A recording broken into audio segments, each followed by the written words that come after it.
This channel does not promote any violent, harmful, or illegal activities. All content provided by this channel is meant for an educational purpose only.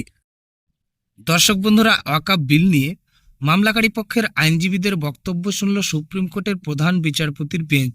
প্রশ্ন উঠল নতুন আইনের 3D ধারার গ্রহণযোগ্যতা নিয়ে। ওই ধারাটির উপর সম্পূর্ণ হস্তাগিদেশ জারির আর্জি উঠল। আইনজীবী কপিল সিব্বলের অভিযোগ, 3D সহ আইনের যে দুটি ধারার মূল বিলের অংশ ছিল না, এমনকি যৌথ সংসদীয় কমিটিতেও এই নিয়ে কোনো আলোচনা হয়নি। সংসদে ভোটাভুটির আগে ওই ধারা দুটি সংযোজিত হয়েছে বলে দাবি আইনজীবী কপিল সিব্বলের। এই অভিযোগ তুললেন মামলাকারী পক্ষের অপর আইনজীবীও।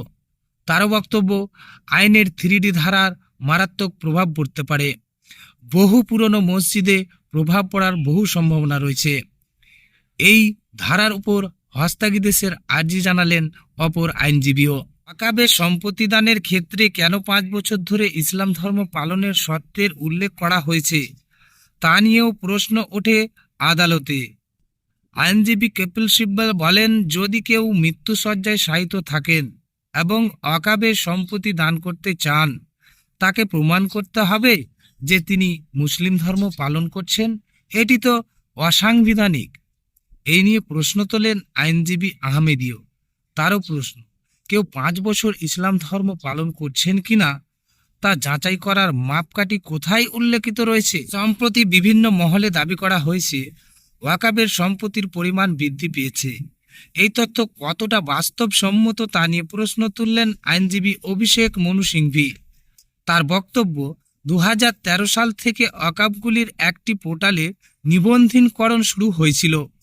পোর্টালের তালিকায় সেই বৃদ্ধিকে ওয়াকফের পরিমাণ বৃদ্ধি বলে কেন্দ্র দেখাতে চাইছে বলে দাবি মনু সিংভির। যৌথ সংসদীয় কমিটির রিপোর্টের উল্লেখ করে তিনি আরও যে তথ্যটা দিয়েছেন সেটা হচ্ছে 28টি রাজ্যের মধ্যে মাত্র 5টি রাজ্যে সমীক্ষা হয়েছে, অর্থাৎ 9.3% সমীক্ষা হয়েছে।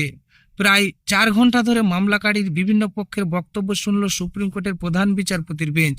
সংশোধিত ওয়াকফ আইনের একটি ধারার উপর সম্পূর্ণ হস্তাগিদেশের আর্জি জানানো হয় আদালতে। বুধবার মামলার ফের শুনানি রয়েছে শীর্ষ আদালতে প্রধান বিচারপতির বেঞ্চে। সেই দিকে আমাদের অবশ্যই নজর থাকবে। পরবর্তীতে আপডেটগুলো পাওয়ার জন্য আমাদের চ্যানেলের পাশে থাকবে।